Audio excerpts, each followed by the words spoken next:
तो क्या अच्छा सत श्री अकाल, मैं हूं नियॉन मैन एंड गाइस आज हम लोग बात करने वाले हैं कुछ नए बड़े मूवमेंट्स के बारे में। तो गाइस सीजेपी के सक्सेस के बाद इंस्टाग्राम में कुछ और ऐसे नए मूवमेंट स्टार्ट हो गए जिसमें कि लाखों and millions of followers gain होना स्टार्ट हो गया है। ये सीजेपी आप लोगों को याद ही होगा, इंस्टाग्राम से ही वायरल हुए थे एंड उसके बाद क्या हुआ भाई आप लोगों को पता ही है in the last few weeks. Now guess what, इसके बाद एक पर्टिकुलर पेज बहुत ज्यादा वायरल जा रहा है जिसका नाम है रिजर्वेशन हटाओ मूवमेंट। 3.9 मिलियन ज्वाइन कर लिए हैं रिजर्वेशन हटाओ आंदोलन एंड नाम से ही आप लोग को उनका डिमांड्स के बारे में समझ आ गया होगा कि वो कास्ट बेस्ड डिस्क्रिमिनेशन को हटाना चाहते हैं इंडिया से, चाहे वो गवर्नमेंट फॉर्म्स में हो, एजुकेशनल एडमिशंस में हो, व्हाटएवर। उनका लॉन्ग टर्म गोल एक ही है, वन नेशन वन आइडेंटिटी, की हम सब इंडियन है। और नेक्स्ट पोस्ट में भी उन्होंने क्लियरली मेंशन कर दिया कि हम कोई भी पॉलिटिकल पार्टी से एफिलेटेड नहीं है, ये इशू पार्टी पॉलिटिक्स से कई ज्यादा ऊपर है, ये एक सिटीजन लेड मूवमेंट है independent of every political party. और इतना ही नहीं, E20 जनता पार्टी भी स्टार्ट हो गया नितिन गडकरी के खिलाफ। कुछ टाइम से इथेनॉल ब्लेंडेड पेट्रोल को बहुत क्रिटिसिज्म मिला, तो भाई आप लोग को डिमांड्स इनका भी समझ आ गया होगा कि वो अपने गाड़ी के लिए कंप्लायंट फ्यूल चाहते हैं। या तो कंप्लायंट फ्यूल दो या तो vehicle manufacturers and policy makers से गारंटी करवाओ कि अगर हमारे गाड़ी में E20 पेट्रोल की वजह से कोई भी डैमेज पहुंचता है उन लोग को कॉस्ट कवर करना पड़ेगा। And talking about E20 petrol, तो एक गाड़ी मार्च को अनाउंस कर दिया गया on the 31 July against the ethanol blended petrol. Yes, Tehseen Poonawalla ये रैली कंडक्ट करने वाले from India Gate to the parliament, जिसके बीच में नितिन गडकरी एंड हरदीप सिंह पुरी के भी घर आएंगे। उनका डिमांड्स क्या है पॉज करके रीड कर सकते हो। E10 पेट्रोल उनको चाहिए for E10 compliant vehicles. E0 petrol price कम होना चाहिए, 20% डिस्काउंट होना चाहिए E20 पेट्रोल में, एंड नितिन गडकरी के ऊपर भी इन्वेस्टिगेशन होना चाहिए फॉर कॉन्फ्लिक्ट ऑफ इंटरेस्ट। बाकी उन्होंने अर्ज किया सारे प्रोटेस्टर्स से ये बिल्कुल पीसफुल होगा।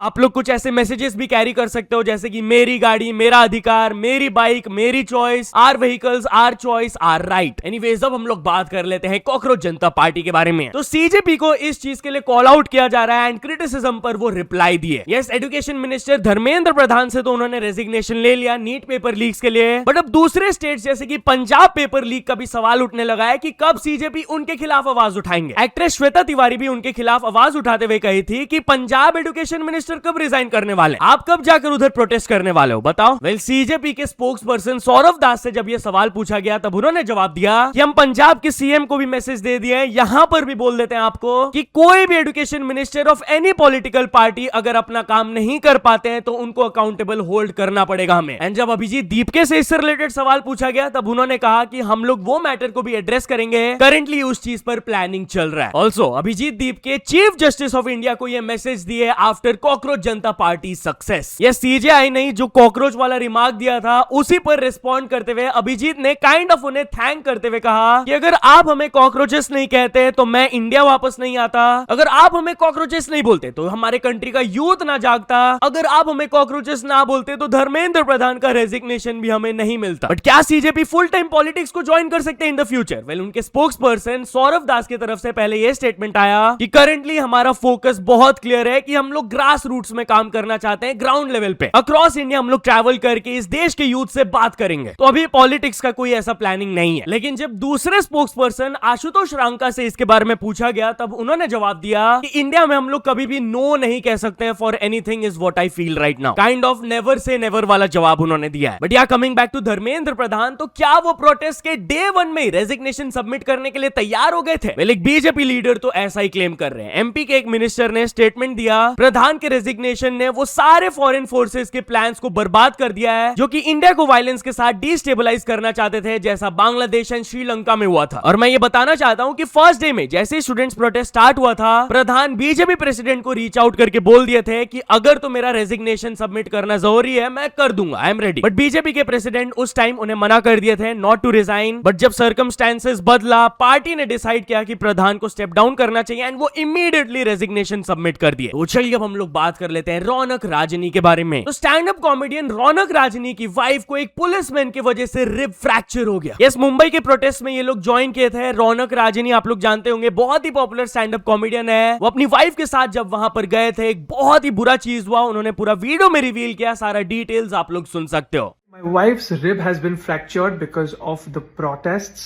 in Mumbai. It was fractured by a policeman. 2nd July 2026, 4:47 p.m. My wife and I get detained by the cops while they were illegally rounding up people at the Shivaji Park protest. They have shoved us in with brute force. I ended up having sprain on my neck. She ended up having pain on her ribs over here. We went away to Delhi the next day. She came back. The pain was not reducing. So we went to a doctor who said she should get an X-ray and she has a fracture. So it starts with this kid getting detained and both of us were telling the cops that they do not have the right to do so. छोड़ो इसको। अरे क्या किया इसने दादा? बिल्कुल नहीं। Now he's trying to get to me. So this is how he got me down. Now see how he's being rough with my wife who's trying to protect me.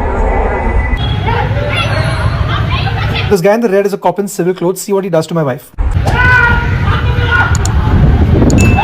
This was supposed to be done by a lady cop. He's using his entire body to shove her in. Anyways अब हम लोग बात कर लेते हैं UK 07 rider के बारे में। तो क्या यूके 07 राइडर की वाइफ रितिका उन पर चीट की एंड उनसे बच्चे को देखने के लिए 37 लाख रुपीस डिमांड कर रही है। बल्कि इसको अचानक से यूके 07 राइडर के चैनल में एक वीडियो आया अनाथ, जिसका टाइटल थंबनेल देखकर लग रहा था कि वो अपने पेरेंट्स के ऊपर एक वीडियो अपलोड किया। एंड वीडियो के स्टार्टिंग में तो यही होता है, बट बीच वाले पार्ट में वो रितिका अपनी वाइफ वाले सब्जेक्ट में आते हैं कि एलिजिडली वो अपने बेस्ट फ्रेंड के साथ अनुराग पर चीट कर रही थी। एक क्लिप भी उन्होंने प्ले किया था कन्फ्रंटेशन का, आप लोग देख सकते हो। बात क्यों कर रही है? शादी नहीं हुई। अरे शादी से पहले मेरी हुई भी है, तो शादी का कुछ कंफर्म नहीं था। क्या आप सुन रहे हो? क्या समझ रहे हो? मेरी शादी के बाद किसी लड़के से बात हुई है, ना मेरी सगाई के बाद किसी लड़के से बात हुई है। शादी के बाद किसी से बात हुई? किसी से भी नहीं। मैं अनुराग को बता दूं, फिलहाल हम अभिषेक द मोस्ट अभिषेक। हाँ जी, मैं कल लाडले, क्या हाल है? कृतिका जी कैसे हैं आप? आपके रेस्टोरेंट के साथ बैठे हम लोग सुबह 4 साढ़े 4 बजे, और इतने झूठ। और अभिषेक भाई शादी के बाद आपसे मिलने आई थी, आपने बताया नहीं यार? देख कृतिका ना, अरे इसकी चैट पड़ी अभी हमारे पास, स्क्रीनशॉट है। तू तो मेरी बंदी है, जिसने तुम्हें मैसेज करेगा तू मेरी बंदी है। जब वो प्रेग्नेंट थी भाई, वो किसके साथ आपके फ्लैट पर आई थी? अपना रियल ब्रदर के साथ 15 दिन हो गए थे, तो आपको कंटिन्यू 15 दिन वही हो गया आपके फ्लैट में? मतलब एक 1.5 हफ्ते से। मेरे को उसने बताया कि अनुराग को पता है, बात क्यों मेरे पास आ रही है, बट मुझे आज बताया कि इनको बताया। एंड इसके बाद वीडियो के एंड में उन्होंने मैसेज दिया। पहले तो वो अपने फैमिली के खिलाफ बोले कि मेरा भाई अपना ईगो सेटिस्फाई करने के लिए मेरे को अगेंस्ट कर दिया। रितिका ने भी इस चीज का फायदा उठाया। सब लोग मेरे को कर रहे हैं financially, legally and mentally, but मैं ये और नहीं सहूंगा। मेरी गलती इतनी थी कि मैं इन सबको इतना प्यार करता था कि इनके गलतियों को छुपा रहा था। रितिका एंड उसकी मॉम मुझे अलाउ ही नहीं कर रहे हैं मेरे बच्चे से मिलने के लिए। वो लोग मेरे से हैवी एलिमनी डिमांड कर रहे हैं एंड मैंने उनको 37 लाख रुपीस भी दे दिया है ताकि मैं अपने बच्चे से मिल पाऊं। मेरे पास कुछ नहीं बचा है, जो था वो सारे घर वाले छीन लिए, सब कुछ सेल कर दिया, बाइक्स, कार्स, एवरीथिंग। मैं फाइनेंशियली बहुत कुछ डील कर रहा हूं, बट मेहनत करूंगा मैं बस अपने बच्चे के लिए। उम्मीद है हम लोग जल्दी मिलेंगे। एंड टॉकिंग अबाउट चीटिंग, क्या ये वायरल इंस्टा कपल के हस्बैंड को एक्सपोज कर दिया गया? वेल, राहुल झा जिनके 9 लाख प्लस फॉलोअर्स है, वो अपनी वाइफ के साथ कपल वीडियोस बहुत पोस्ट करते हैं। उनके खिलाफ एक इन्फ्लुएंसर कशिश ने वीडियो पोस्ट किया जहां पर उन्होंने राहुल के साथ कुछ चैट्स दिखाया था डिसअपीयरिंग मैसेजेस में, जो कि आप पॉज करके रीड कर ही सकते हो कि क्या बातें हो रही थी उन दोनों के बीच में। अब इस चीज पर रिस्पॉन्ड करते हुए राहुल झा ने फर्स्ट ऑफ ऑल अपने ऑडियंस से अपील किया कि इंस्टाग्राम आईडी को जाकर रिपोर्ट मारो, क्लाउड के लिए लोगों को मिसलीड किया जा रहा है। मैंने कभी भी चीट वाले बातें किए ही नहीं। रिप्लाईज एकदम कॉन्टेक्स्ट से बाहर है। मेरी वाइफ को सब पता रहता है जो भी मैं करता हूं। हमारे रिलेशनशिप में फुल ट्रांसपेरेंसी है। व्यूज और अटेंशन के लिए किसी का नाम खराब मत करो। इसके बाद उनकी वाइफ की तरफ से भी स्टेटमेंट आया जहां पर वो अपने हस्बैंड राहुल को डिफेंड की एंड वही सेम चीज कही कि चैट्स एकदम आउट ऑफ कॉन्टेक्स्ट दिखाया गया है, कोई भी चीटिंग रिलेटेड कॉन्वर्सेशन नहीं हुआ था। एनीवेज अब हम लोग बात कर लेते हैं मीराबाई चानू के बारे में। तो इंडियन एथलीट मीराबाई चानू ने हम सबको प्राउड कर दिया है by this historic achievement. Well, currently Commonwealth Games चल रहा है एंड मीराबाई चानू ने गोल्ड मेडल जीत लिया है वेट लिफ्टिंग में। और ये कोई मामूली सी बात नहीं है, क्योंकि वो एक बार नहीं, 2 बार नहीं, बल्कि 3 लगातार बार गोल्ड मेडल जीत लिया यार। 2018, 2022 and in 2026। She is insane. Anyways अब हम लोग बात कर लेते हैं स्पीड के बारे में। तो स्पीड और अर्जेंटीना फैंस के बीच में लफड़ा हो गया भाई। बेसिकली स्पीड रोनाल्डो फैन है एंड उनको मेसी एंड अर्जेंटीना फैंस की तरफ से काफी हेट मिलता ही है। इसी हेट को रिसेंटली उन्होंने एड्रेस किया था बोलते हुए कि मैं अर्जेंटीनियंस को हेट नहीं करता हूं, बस फन बैंटर वगैरह करता हूं, बट कुछ लोग लिमिट्स को क्रॉस कर देते हैं। आप लोग क्लिप में सुन लो। I will be there. I'll be performing. I already accepted the fact that I'm going to get booed.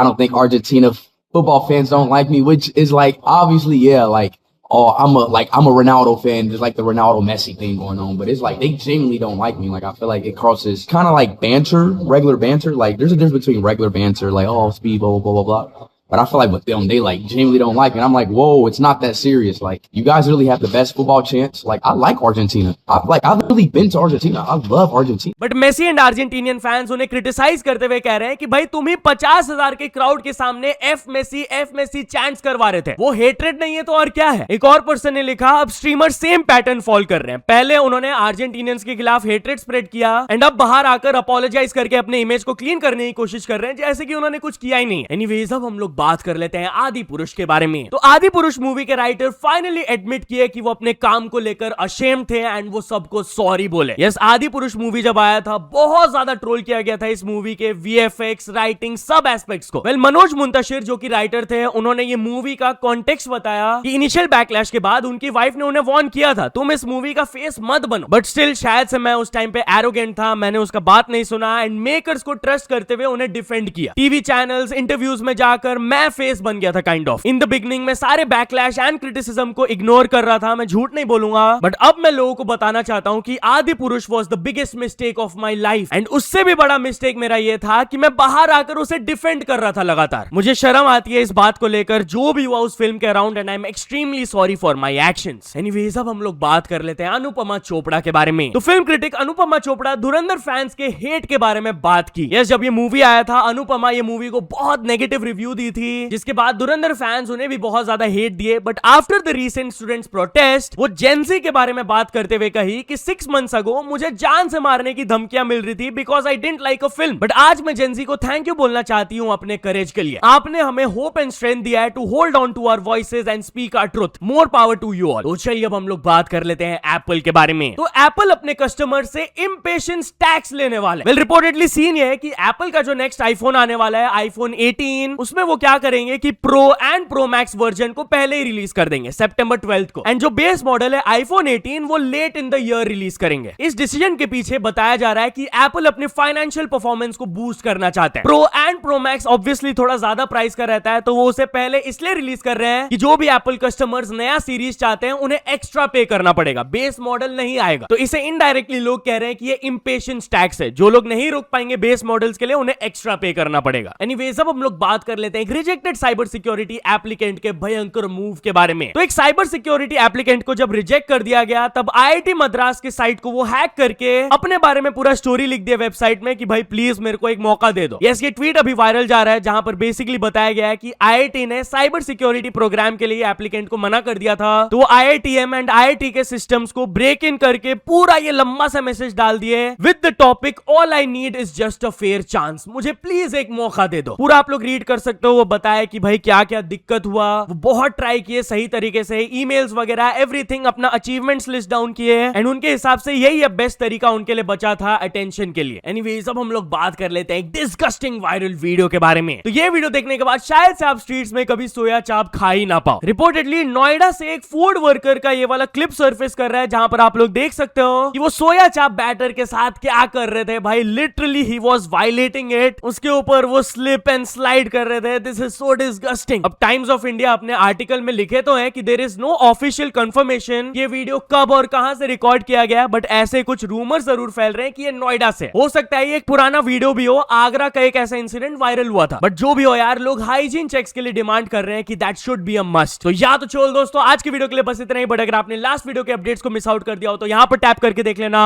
बाकी ये वीडियो पसंद आया हो तो लाइक कर देना। फ्यूचर में और ऐसे अपडेट्स के लिए चैनल को सब्सक्राइब कर लेना। मिलते हैं अपने नेक्स्ट वीडियो में। Till then, bye bye.